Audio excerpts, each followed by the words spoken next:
¿Cómo están? Bienvenidos a la sesión 3 de la asignatura Sistemas Electorales.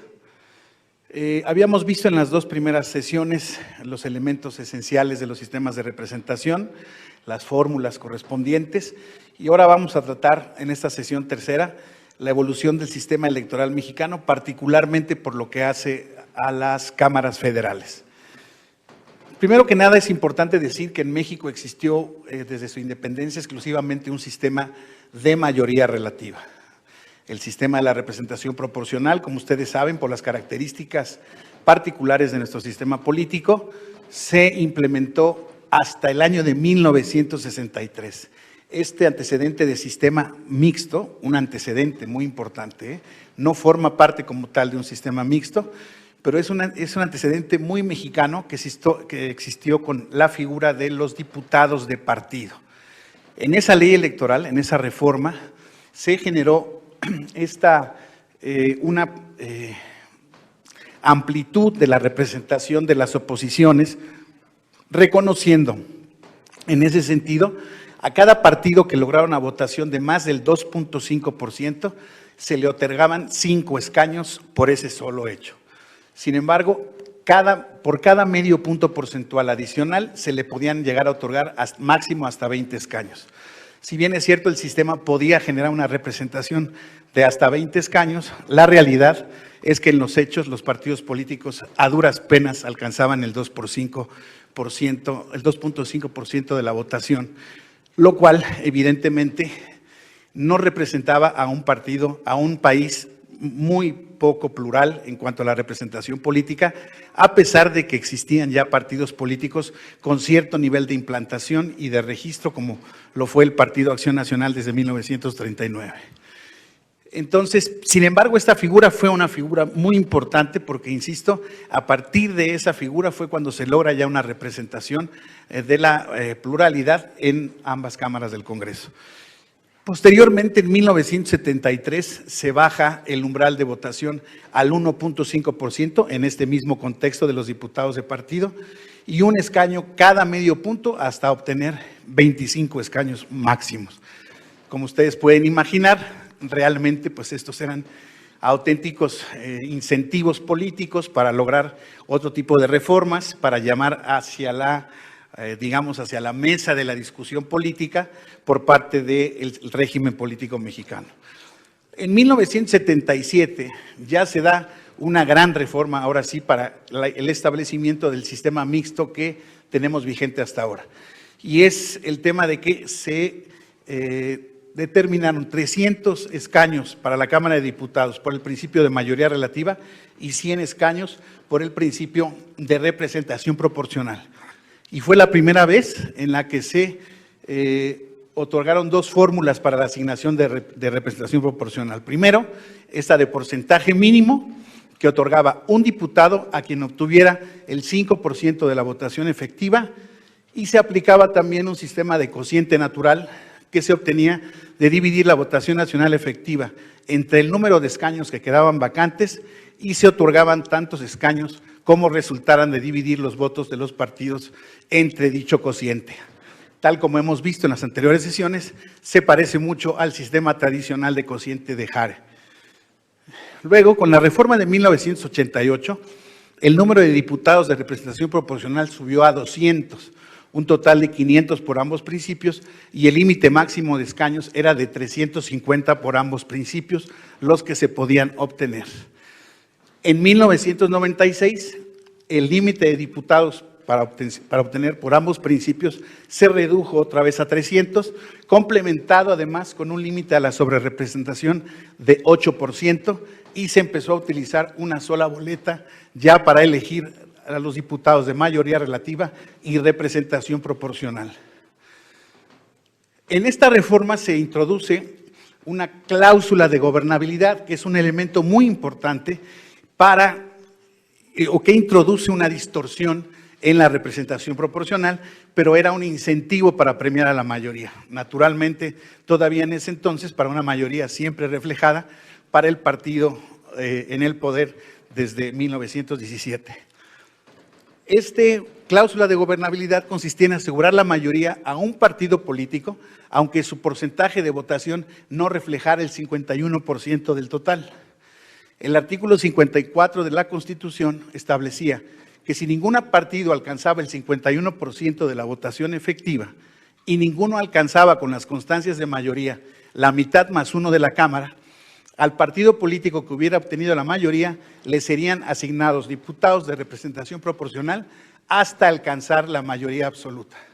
Como ustedes ven, esta cláusula de gobernabilidad, como su nombre lo dice, tendía a asegurar la gobernabilidad del Congreso para el partido que obtuviera la mayoría. En ese entonces, naturalmente, exclusivamente para el PRI. Este sistema, que se estableció en 1986, como veíamos, en 1991 se modificó con las siguientes variables. Para participar en representación proporcional se requería contender en al menos 200 distritos uninominales y obtener el 1.5% de la votación nacional. Y la cláusula de gobernabilidad se otorgaba para el partido que obtuviera más constancias de mayoría, más el 35% de la votación nacional. Además, los partidos que obtuvieran el 35% por cada punto porcentual adicional obtenido y hasta menos del 75%, les serían asignados 2 diputados de lo que se conoce como mecanismo de escala móvil. Esto es, desde luego, otro premio a la mayoría instaurado, desde luego, por las reformas que, si bien por un lado otorgaban representación política a la pluralidad, aseguraban una mayoría al partido político del poder. En ese sentido, es muy importante identificar que los partidos que obtuvieran menos del 35% únicamente establecían un porcentaje proporcional a su número de votos. Entonces, era un premio a la mayoría, un castigo a la minoría. En 1993-94 se redujo el límite de diputados que podían ser obtenidos por un solo partido otra vez a 300, pero el partido que rebasara al 60% podía subir como límite hasta el 315. En esta reforma de 1994 se eliminó definitivamente la cláusula de gobernabilidad. Después de esas reformas llegamos al sistema que tenemos vigente hasta ahora y que se dio en la gran reforma electoral de 1996, que, como ustedes saben, es fundadora realmente de los principios electorales que tenemos hoy en día, y por lo que hace al sistema de representación proporcional, lo estableció de la siguiente manera: la Cámara de Diputados con 500 escaños, 300 de mayoría, 200 de representación proporcional, un límite de 300 diputados por ambos principios y un límite a la sobre y subrepresentación del 8% de la votación nacional emitida. Recuerden esos conceptos de las anteriores clases. Cámara de Senadores de 128 escaños por primera vez, donde se establecen 96 escaños de mayoría relativa, 2 de mayoría y 1 a la primera minoría, y 32 de representación proporcional establecidos o elegidos de una sola lista nacional. Sin límites en ese entonces a la sobre y subrepresentación, en la Cámara de Senadores no existen esos límites. La fórmula de ambas cámaras es el procedimiento de cociente de Hare, que habíamos visto en las sesiones pasadas, y el umbral mínimo a partir de 2014 es del 3% de la votación válida emitida. Cabe destacar que este sistema establecido en esta reforma ha resultado muy estable, a pesar de que no hay relación entre los triunfos de mayoría y la asignación de escaños de representación proporcional. Un elemento adicional que tendríamos que analizar también en el tema de la asignación de diputados por representación proporcional es el sistema de cuotas electorales y este principio de paridad de género que hoy en día tenemos afortunadamente. El reconocimiento a los grupos de situación de vulnerabilidad han generado algunas variables para estos sistemas. ¿Por qué? Porque se establecen cuotas electorales o cuotas de representación para estos grupos con el objetivo de cerrar la brecha que existe en la subrepresentación de estos grupos en la vida política en general en nuestro país. Mujeres, ya hemos llegado al concepto de paridad de género, sin embargo, tenemos que reconocer que esto se fue dando paulatinamente a partir del sistema de cuotas. En 1993 se generó la primera regulación de cuotas de género en nuestro país, en donde los partidos políticos tenían que postular al 30% de candidaturas en la Cámara de Diputados. Posteriormente esa cuota subió al 40% hasta lograr en 2014 el principio de paridad en todo. Es muy importante precisar aquí también que este inicio o este El antecedente de este principio de paridad en todo, además del establecimiento de las cuotas, es la sentencia de sub-JDC 12624 de 2014, que emitió esta Sala Superior y que fue fundamental para la evolución de este principio de paridad de género.